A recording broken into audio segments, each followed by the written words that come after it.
Hey everyone, Mr. Anime Random here with the fifth episode of the Random Anime Podcast.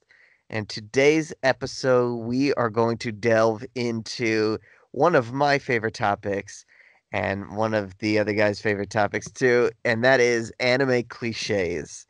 And joining me today is Cal, Hey everyone. Zach, Wait, where am I? and James. Hey, hey. So, guys, anime cliches. There's definitely a lot of them out there. James, which one do you want to start off with? I'm sure you're dying to talk about at least one different type of Uh, cliche. well, I think the best one of the list is anime transformations. Okay. You know What about anime transformations? how whenever you're watching the anime and the character needs to have a big boost of strength. So the thing that they do is they change and they always act like they're like a different person. There's like a whole new thing about them, but it's still basically just them after screaming for a long period of time, like in Dragon Ball. How the characters will just start screaming and then they go Super Saiyan. It's they're And then basically the six same person. episodes later. Yeah, 6 episodes later, then you have the big end of the brawl and everything is good, and you're like, oh, Yeah. great. And Yeah. that's definitely one that we could go into a little bit further. Zach, you got anything to add to that one? To Well, transformations? well, not only do you have the screaming transformations, you have what people would call the magic girl transformation, where you go into this dramatic sequence where, for some reason, all their clothes disappear, and then they get brand new clothes, and nobody recognizes them. Like, it's still them. It's Even right though there. You even though see the they have face. even though you see their face and even though they have the same hairstyle, that's what I don't get. Like, They'll have the same it makes no hairstyle. sense, but it makes sense at the same time. Because anime. Of course. Well, that's why it's called an anime cliche because it's just done over and over, and that's just how animes are. Cal, you want to add anything today? Yeah, there's the anime transformations where you have the character becoming into like its perfect form. For example, in Kirito, um yeah, there are some points in Sword Art Online that you see character development, but I think it isn't until about season 2 where Kirito just becomes like unstoppable and there's hardly any character development and kind of lose interest in it. So, yeah. Yeah, there's definitely a lot we could talk about with anime cliches and with the transformations in particular.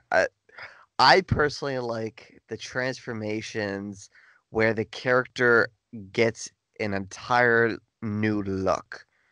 Their clothing changes, sometimes their hair changes, their eye color changes, like their whole entire everything changes completely. I don't know about The you guys, You but Oh, wouldn't yeah. really say like a beast transformation, kind of like where a person goes to a werewolf.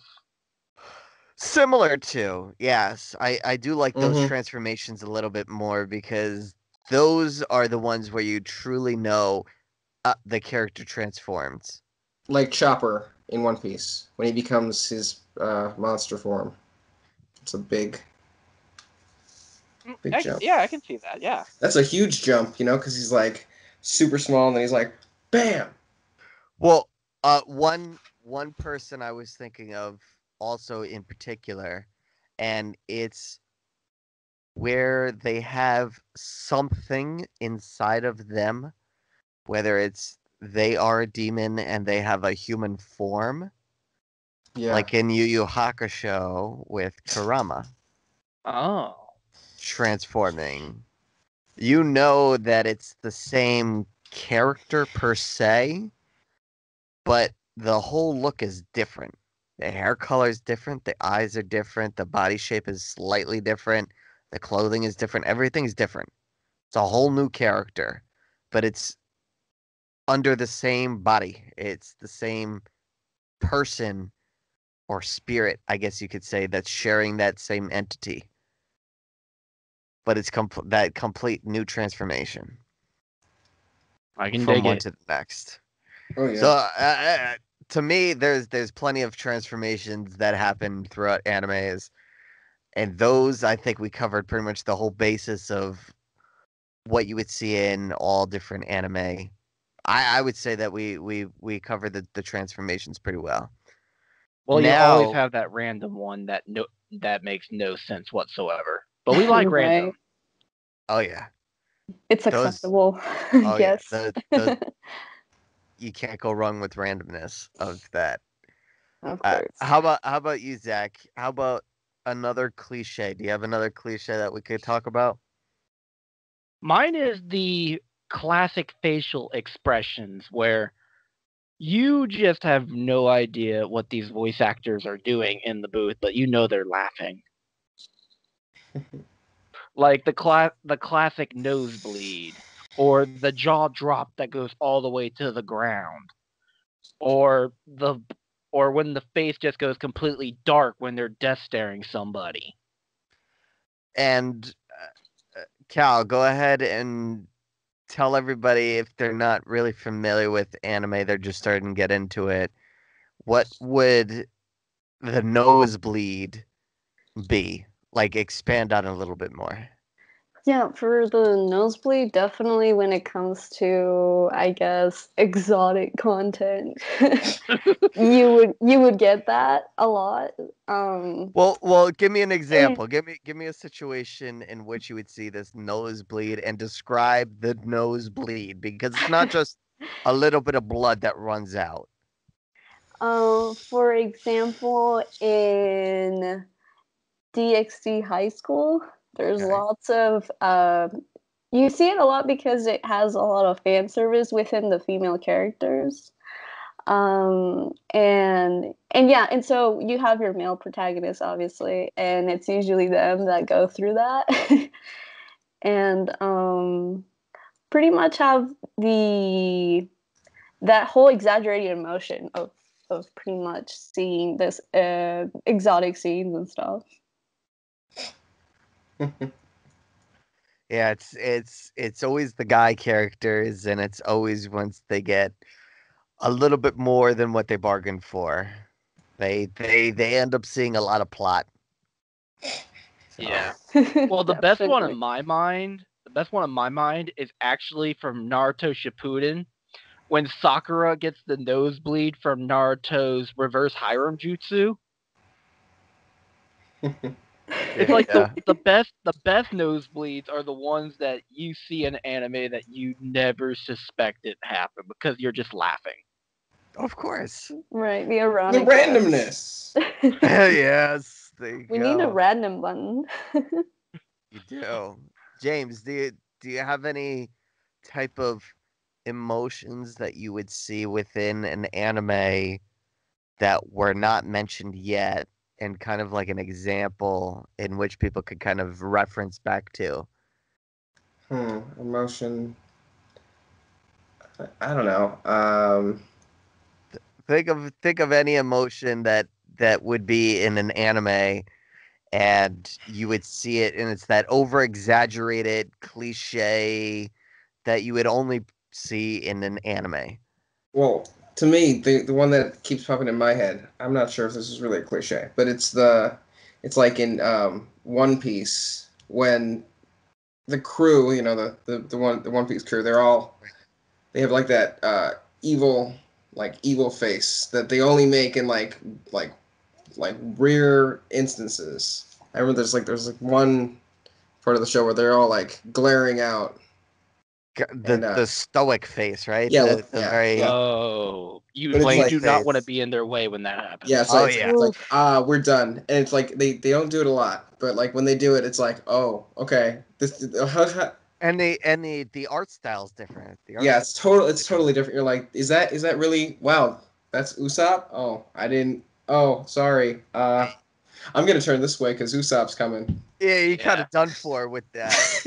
Uh Yeah. The best example when they were on Punk Hazard and Zoro, Robbie, Luffy, and Usopp were freezing in the snow, and they're like, "We need coats." Now, they also, with going back to any type of love anime or fan servicey anime or any of those type of things, they always seem to, when one of the characters does not end up with the main female character, it always seems like all of the color in them, meaning they're turning to a black and white character. So all of the energy is pretty much being drained out of their body, and it's represented by all of the color being drained out of their character drawn or animated within the anime. And it's meant to be kind of like the spirits kind of being sucked out of them. And it's in a lot of anime. I've seen that so much where they just turn into a white, like a black and white character, and then nothing else. They're void of any type of color whatsoever. You just see their soul trying to escape. Yeah, that too. Yeah. And then it's always a bust on the character, like, don't die on me, senpai.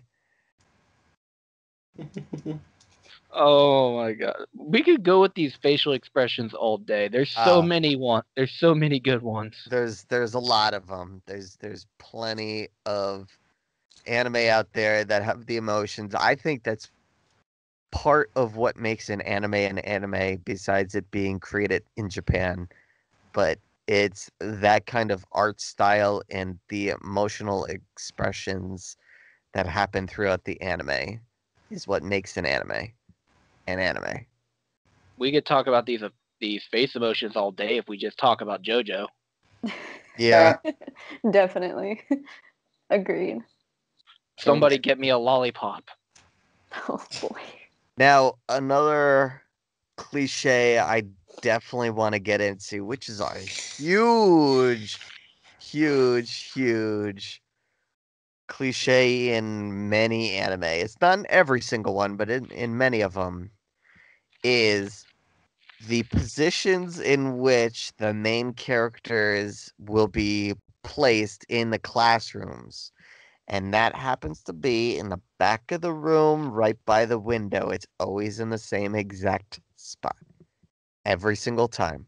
You want to know where the main character is, or the main characters are, or the main antagonists are going to be? They're right by the window, and they're always in the back. True? And they're usually Oh asleep. yeah. Oh, yeah. And they're always what? Asleep. Some of them. Depends on their personality. Or looking out the window. Or looking out the window. They're always goofing off. They're never paying attention. Right? They're spacing out. Yeah, you will have some that will be a little bit distracted. Always in the back. But for the most part, they're always by the window. And there are several anime that will have the classroom setting and the characters right by there. One that comes to my mind right away is Heaven's Lost Property.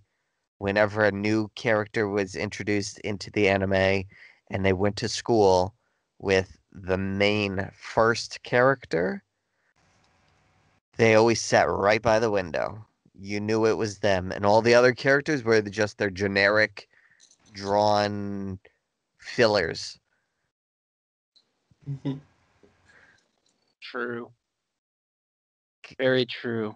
Can you guys think of another anime that has the character sitting right by the window? I'm sure there's some out there. Oh, I got the good one. Which one? Tonari no Seki-kun, the master of killing time. Ah, there you go. Now, if you people do not know what this anime is, basically the two main characters are in the back of the room near the window. They do not pay attention at all. There's one dude in the classroom who literally pays no attention, and he does all these elaborate builds in the back of the room, and he never gets caught. the girl that sits right next to him tries to get him caught so often because Many times. he gets her in trouble. Yeah. If you go on YouTube, there's an AMV of this, and they have it set to classical music. It matches so well. We'll put a link to it. We'll put a link to it. It is just so well. You guys must watch it. It fits so well. It's a good anime. It's definitely a good anime. I mean, for a comedy anime, yes, it's a niche market, but it's just so funny that if you're having a down day, or if you're a college student wanting ideas, watch it. We are not condoning academic weirdness in college. Yeah. Now, okay, we've talked about transformation cliches in anime. We've talked about the emotion cliche in anime. And we've talked about the main character sitting right by the window for an anime. There's one other huge cliche that I know a lot of our listeners can absolutely 100% relate to. Can you guys name that cliche? Yell attacks. Yell attacks? What? Go ahead. Go What? ahead to detail. Yell attacks. Oh boy. What can I say?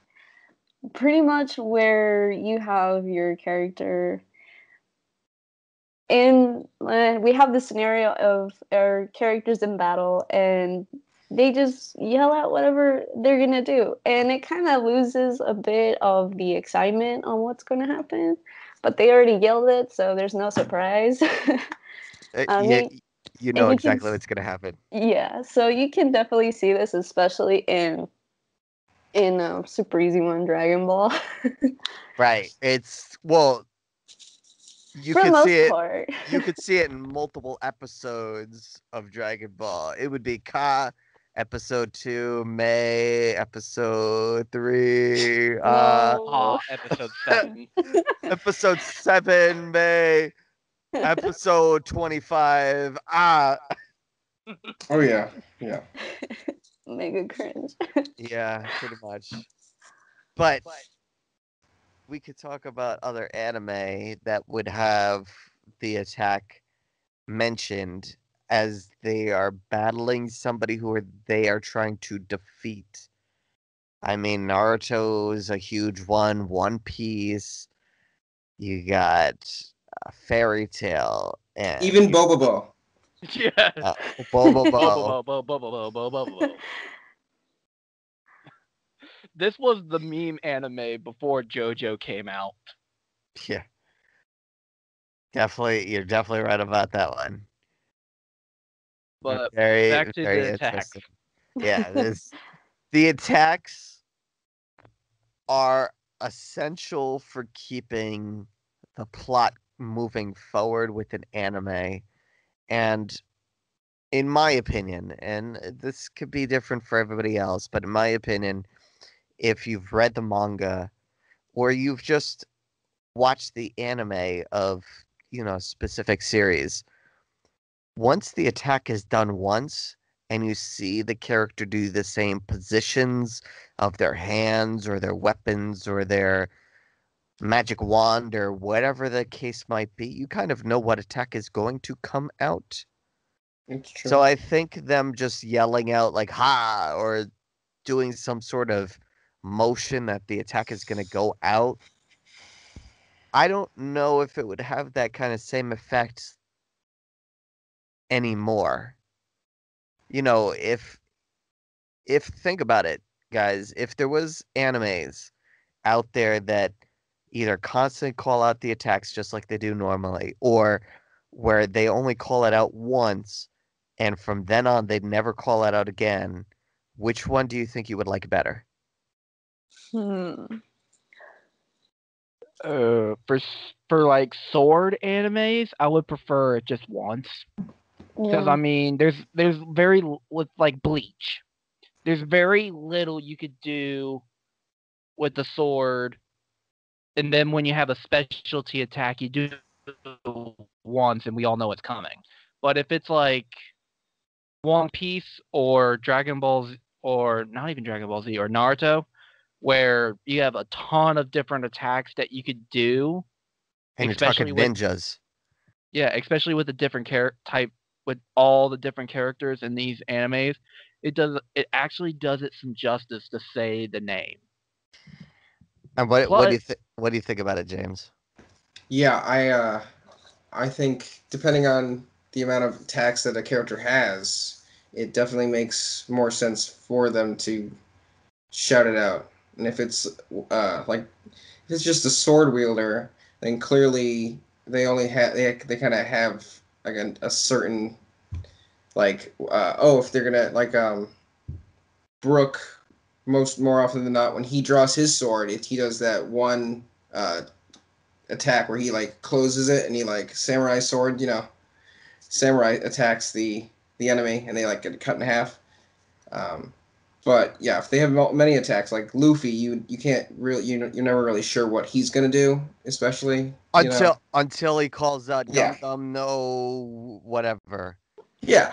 But if they have if they don't have a lot of attacks, it's definitely good to just kind of like not repeat it. But if there's many attacks that you kind of need to guess what they're gonna do, then yeah, I think it's good to keep repeatedly saying the attack name.